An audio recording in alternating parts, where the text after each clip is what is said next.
Praise the Lord. April 18వ తేదీ 2024. ఈ రోజు దేవుని వాగ్దానం. మీరు ఆయన వైపు తిరిగిన ఎడల ఆయన మీ యందు ప్రసన్నుడగును. 2వ దినవృత్తాంతములు 30వ అధ్యాయం 9వ వచనం.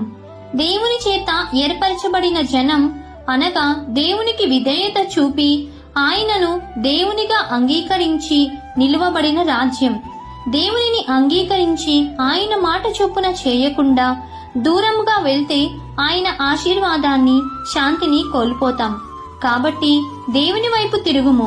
ఆయన మరల నీ జీవితాన్ని సమాధానంతో నింపుతాడని కోరుతూ ఈ దిన వాగ్దానం మీ అందరి జీవితంలో నెరవేరాలని కోరుకుంటూ దేవుని సువార్త పరిచర్యలో మీ సహోదరి.